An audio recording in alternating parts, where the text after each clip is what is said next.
खास खबर के प्रस्तुत करता है हेम पुष्पा। इम्यूनिटी बढ़ाए, स्वस्थ बनाए, महिलाओं की नंबर 1 आयुर्वेदिक औषधि व टॉनिक। सह प्रायोजक पेट सफा आयुर्वेदिक चूर्ण। पेट सफा तो हर रोग दफा।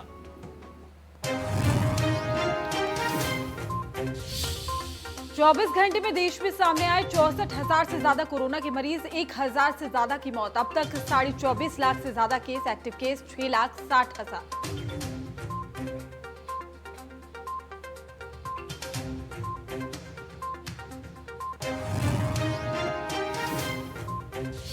हरियाणा में 45,000 के पास पहुंचा पॉजिटिव केस का आंकड़ा। 24 घंटे में 793 केस, 8 की मौत, 792 लोग हुए हैं डिस्चार्ज। रिकवरी रेट करीब 84%।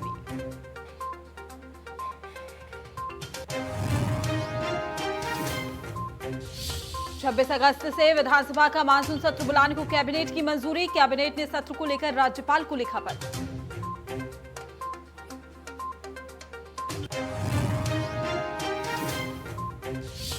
पंचायत चुनाव में महिलाओं को मिलेगी आधी भागीदारी। मुख्यमंत्री बोले जल्द लाएंगे बिल। कैबिनेट बैठक में कई अहम फैसलों पर मुहर।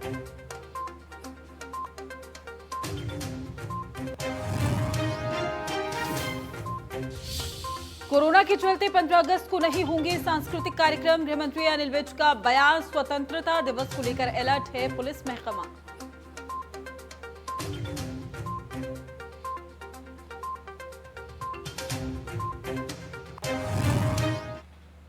स्वागत है आपका। आप देख रहे हैं इंडिया न्यूज हरियाणा। मैं हूं आपके साथ प्रीति सिंह। बुलेटिन की शुरुआत करेंगे इस वक्त की बड़ी खबर के साथ। फरीदाबाद से बड़ी खबर है। दंपति हत्याकांड में बड़ा खुलासा हुआ है। इस वक्त की बड़ी खबर आपको फरीदाबाद से बता रहे हैं। दंपति हत्याकांड में ये बड़ा खुलासा। रिश्तेदार ही निकला है पति पत्नी का कातिल। तो मोनिका की भाभी के भाई को गिरफ्तार कर लिया गया है। हत्याकांड का मुख्य आरोपी विष्णु दिल्ली से गिरफ्तार किया गया है। इस वक्त की बड़ी और अहम जानकारी आप तक पहुंचा रहे हैं। एसीपी क्राइम अनिल यादव की टीम ने गिरफ्तार किया है। तो विष्णु ने दंपति की हत्या के लिए मेरठ से बुलाए थे 3 लोग। फरीदाबाद से बड़ी खबर आपको बता रहे हैं। दिन दहाड़े दंपति की हत्या की गई थी। हत्यारे सीसीटीवी कैमरे में कैद हो गए थे। तो मोनिका की भाभी के भाई को फिलहाल गिरफ्तार कर लिया गया है। हत्याकांड का मुख्य आरोपी विष्णु भी दिल्ली से गिरफ्तार हुआ है। एक बड़ा खुलासा। रिश्तेदार ही निकला दंपति का कातिल। बड़ी और अहम जानकारी आप तक पहुंचा रहे हैं। विष्णु ने दंपति की हत्या के लिए मेरठ से 3 लोगों को बुलाया था। तो दंपति हत्याकांड में ये बड़ा खुलासा। विष्णु ने दंपति की हत्या के लिए मेरठ से 3 लोगों को बुलाकर इस पूरी घटना को, इस पूरी वारदात को अंजाम दिया। पुलिस ने मुख्य आरोपी विष्णु समेत शूटर को भी गिरफ्तार किया है। परिजनों को कई बार दिखाई गई हत्याकांड की सीसीटीवी फुटेज। परिजनों ने सीसीटीवी फुटेज में की आरोपी विष्णु की पहचान। तो सीसीटीवी फुटेज निकलकर सामने आई थी, जिसमें 4 लोग जो है इस पूरी घटना को अंजाम दे रहे थे। और वहीं परिजनों को बार बार ये सीसीटीवी फुटेज दिखाए गए। हालांकि एक बड़ी कामयाबी भी कहा जा सकता है इस केस में मिली है पुलिस को। दंपति हत्याकांड में बड़ा खुलासा कर लिया है और आरोपी को गिरफ्तार किया गया।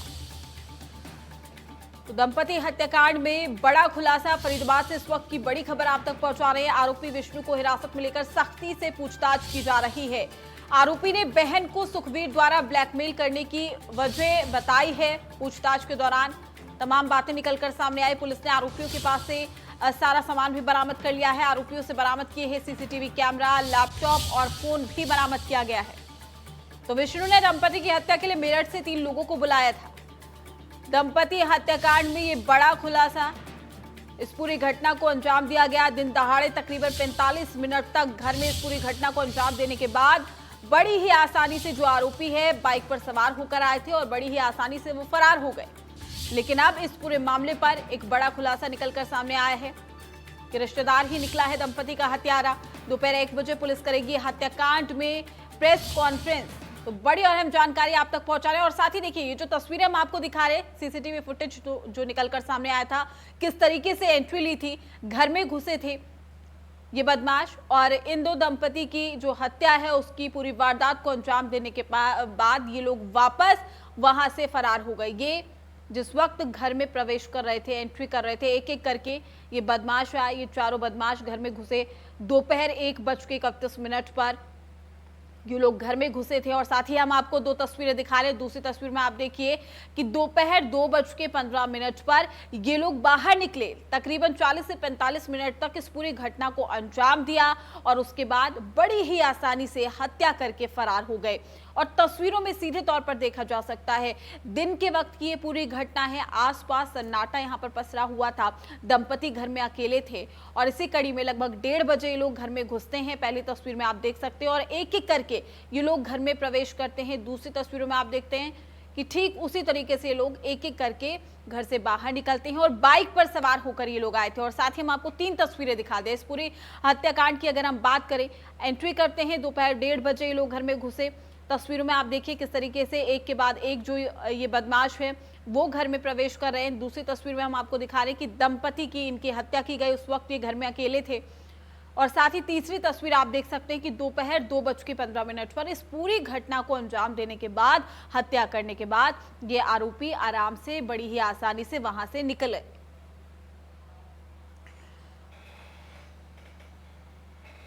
तमाम जानकारी के साथ हमारे संवाददाता देवेंद्र कौशिक हमारे साथ लाइव जुड़ चुके हैं। देवेंद्र, क्या कुछ जानकारी, अपडेट क्या है? रिश्तेदार ही हत्यारा निकला?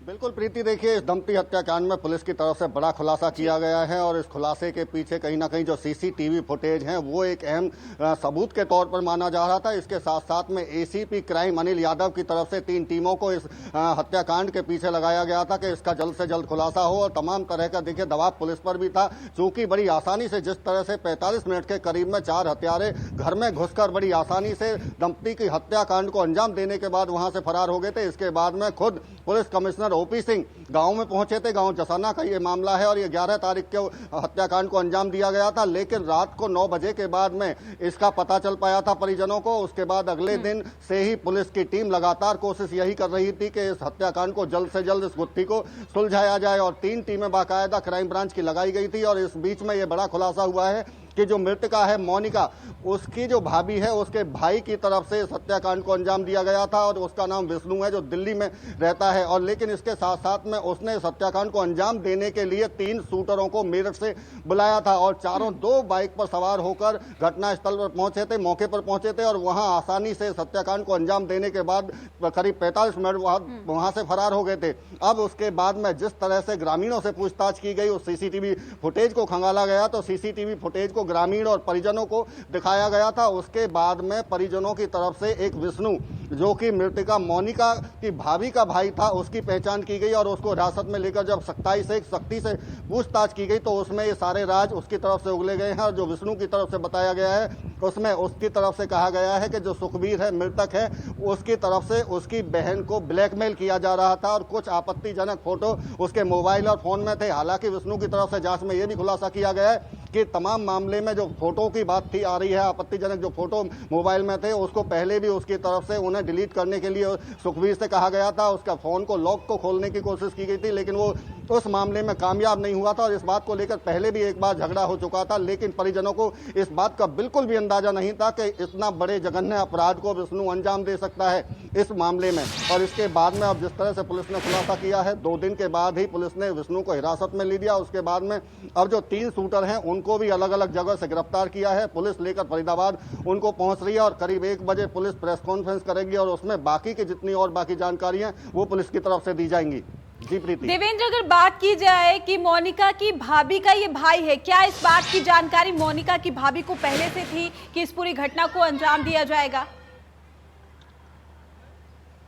बिल्कुल निश्चित तौर से देखिए अभी सवाल यही खड़ा हुआ है पुलिस के सामने कि आखिर जो मोनिका की भाभी है उसको इस बात की पता था या नहीं था, भनक थी या नहीं थी। इस मामले में सवाल अभी कई और भी उठने बाकी हैं कि अगर विष्णु को पता कैसे चला कि सुखबीर और मोनिका दोनों जो पति पत्नी है मृतक हैं वो आखिर उस दिन मंगलवार को पूरे दिन घर में कैसे थे, इस बात की जानकारी, क्योंकि जो सुखबीर है वो एक कंपनी चलाता था और कंपनी में उसका रोजाना आना जाना रहता था। लेकिन मंगलवार को उसको जिस तरह से बताया जा रहा था कि पेट के दर्द की शिकायत के चलते वो घर से बाहर नहीं गया था। तो आखिर विष्णु को किसने बताया कि आज सुखबीर घर पर ही है? इसके साथ साथ में अगर बहन के साथ में इस तरह की जो आपत्तिजनक फोटो या ब्लैकमेलिंग की बात सामने थी, तो कहीं ना कहीं विष्णु को इस बात की कैसे पता चला? क्या आखिर भाभी ने उसको बताया था? जो बहन है विष्णु की, उसने उसको बताया था? और उसके बाद में जब घटना स्थल से जिस तरह से अंजाम देकर वहां से निकले, तो इस बीच में क्या जो विष्णु की बहन है, मोनिका की जो भाभी है, क्या उसको भी इस हत्याकांड का पता था? ये तमाम तरह के कई सवाल हैं जिसको अभी पुलिस जांच में जुटी हुई है और इसका खुलासा करना अभी बाकी है। देवेंद्र, क्या मोनिका की भाभी से पूछताछ की गई इस पूरे मामले को लेकर?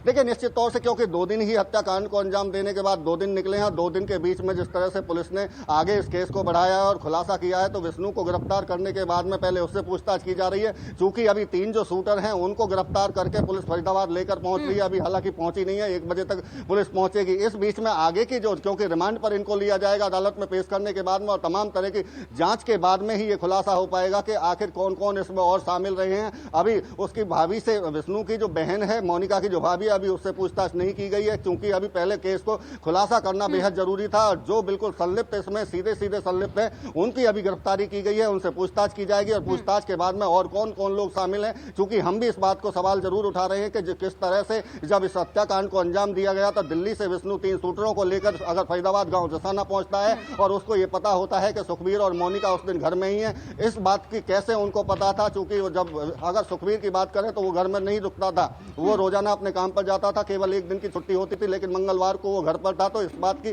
कैसे उसको पता था? और अगर प्रीति इस हत्याकांड को अंजाम देने की भी बात करें तो जो पुलिस की जांच में खुलासा हुआ है, पहले पिस्टल गन पॉइंट पर उन दोनों को धमकाया गया था दंपति को, और उसके बाद में उनको जो टेप है उस टेप से उनके हाथ पैरों को बांधा गया था, उसके बाद में उनको गोली मारकर उनकी हत्या की गई थी। तो ये तमाम तरह के बड़ी जो चीजें अभी सामने निकलने बाकी हैं। जी प्रीति। देवेंद्र, इस पूरी वारदात को 4 लोगों ने अंजाम दिया था, लेकिन 3 की गिरफ्तारी हो पाई है, उसको लेकर क्या कुछ जानकारी आपके पास? बिल्कुल प्रीति, देखिए अगर इस मामले में बात करें हम, तो अभी चारों को गिरफ्तार कर लिया गया है। चूंकि जो मुख्य आरोपी है वो विष्णु है, जो मोनिका की भाभी का भाई है, उसको दिल्ली से पहले हिरासत में लिया गया था। और वो हिरासत में लेने की वजह ये थी कि जो मृतक दंपति हैं उनके परिजनों ने उसको पहचान लिया था विष्णु को। लेकिन विष्णु को हिरासत में लेने के बाद जब उससे पूछताछ की गई, क्योंकि सीसीटीवी फुटेज में 4 लोग साफ तौर से दिखाई दे रहे हैं, तो उसके बाद में उससे पूछताछ की गई कि बाकी 3 लोग और कौन है। उसने जांच में बताया है कि 3 लोग शूटर हैं और वो मेरठ साइड के रहने वाले हैं, उनको हायर किया था और उनके साथ खुद विष्णु साथ आया था इस हत्याकांड को अंजाम देने के लिए। तो अब पुलिस ने न केवल विष्णु को बल्कि उन तीनों को भी पकड़ लिया है और अब चारों आरोपी पुलिस की गिरफ्त में हैं। हालांकि अभी जो 3 शूटर हैं वो अभी रास्ते में, उनको पुलिस जहां से उनको गिरफ्तार किया है, बताया जा रहा है कि यूपी से उनको गिरफ्तार किया है, तो अभी उनको पुलिस लेकर पहुंच रही है। तो कह सकते हैं कि इस मामले में जो मुख्य चारों आरोपी हैं उनको गिरफ्तार कर लिया गया है और अब आगे की जो कार्रवाई है वो पुलिस उसमें जुटी हुई है। बिल्कुल देवेंद्र, शुक्रिया तमाम जानकारी देने के लिए। आपका तमाम अपडेट्स भी हम आपसे लेते रहेंगे। तो इस पूरे मामले में एक बड़ा खुलासा हुआ है कि रिश्तेदार ही इस पूरे हत्याकांड को अंजाम उसने दिया था। फिलहाल पुलिस पूछताछ कर रही है और मामले पर जांच भी की जा रही है। रुक करेंगे गुरुग्राम से बड़ी खबर की ओर। दीवार गिरने से 2 लोगों की मौत हो गई है। बड़ी खबर आपको बता दें, भारी बारिश की वजह से भरभराकर गिरी है दीवार। सेक्टर 65 में सोसाइटी की दीवार के नीचे दबने से मौत भी हुई है। बिल्डर के जो खिलाफ है पुलिस ने केस दर्ज कर लिया है और 2 लोगों की इसमें मौत हो गई। दोनों मृतक छत्तीसगढ़ के रहने वाले बताए जा रहे हैं। तो बड़ी खबर आपको बता रहे हैं, भारी बरसात की वजह से भरभराकर दीवार गिर गई और दीवार के नीचे दबने से 2 लोगों की मौत हो गई। वहीं सीएम फ्लाइंग और रोहतक पुलिस ने मिलकर शराब के अवैध कारोबार का भंडाफोड़ करते हुए भलौट किलोई रोड पर एक गोदाम से 2438 पेटी अवैध शराब बरामद की है, जिसके साथ ही 2 युवकों को भी हिरासत में ले लिया गया है। फिलहाल ये युवक इस शराब से संबंधित कोई भी दस्तावेज पुलिस के सामने पेश नहीं कर पाए, जिसके चलते पुलिस ने दोनों के खिलाफ मामला दर्ज कर जांच शुरू कर दी है। पता लगाया जा रहा है कि इस अवैध शराब के पीछे कौन लोग शामिल हैं। सीएम फ्लाइंग को गुप्त सूचना मिली थी कि भलौट किलोई के रोड पर एक गोदाम में अवैध शराब भरी हुई है, जिसकी सूचना पर सीएम फ्लाइंग और आईएमटी थाना पुलिस ने मिलकर रेड की है, जहां पर 2 ट्रक और 2 छोटे टेम्पो में भारी मात्रा में अवैध शराब बरामद की गई।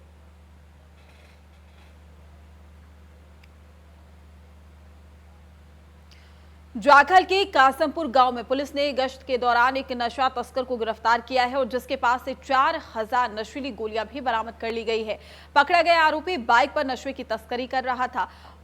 साथ ही आरोपी मनीराम पंजाब के पटियाला इलाके का रहने वाला है, जिसे कोर्ट में पेश करके पुलिस द्वारा रिमांड पर लिया जाएगा ताकि जानकारी जुटाई जा सके कि मनीराम कहां से नशीली गोलियां लेकर आया था। तो 4000 नशे की गोलियों के साथ तस्कर को गिरफ्तार किया गया है। तस्कर से पूछताछ की जा रही है। वहीं जाखल पुलिस ने मियोद चौकी के नजदीक 2 तस्करों को 90 ग्राम अफीम के साथ गिरफ्तार किया और दोनों तस्करों से पुलिस पूछताछ भी कर रही है। पुलिस ने दोनों को काबू कर दोनों के खिलाफ एनडीपीएस एक्ट के तहत मामला दर्ज करा लिया है। थाना प्रभारी ने बताया है कि काबू किए गए दोनों व्यक्ति पंजाब के संगरूर जिले के आलमपुर गांव के रहने वाले हैं। उन्होंने बताया कि दोनों को अदालत में पेश करके 1 दिन में रिमांड पर लिया जाएगा। तो अफीम के साथ 2 नशा तस्करों को गिरफ्तार किया गया है। तस्करों से पूछताछ की जा रही है कि ये कड़ी और कहां तक जुड़ी हुई है।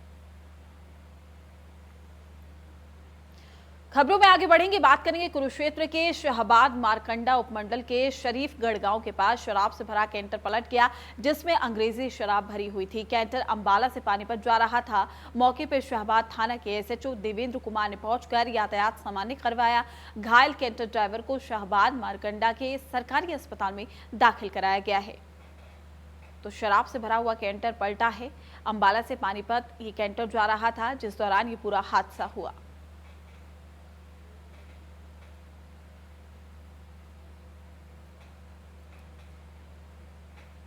तो घायल कैंटर ड्राइवर को अस्पताल में भर्ती करा दिया गया है।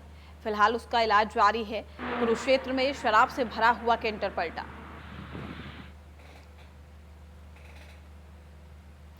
फिलहाल रुकते छोटे से ब्रेक के लिए। ब्रेक के बाद भी खबरों का सिलसिला रहेगा जारी।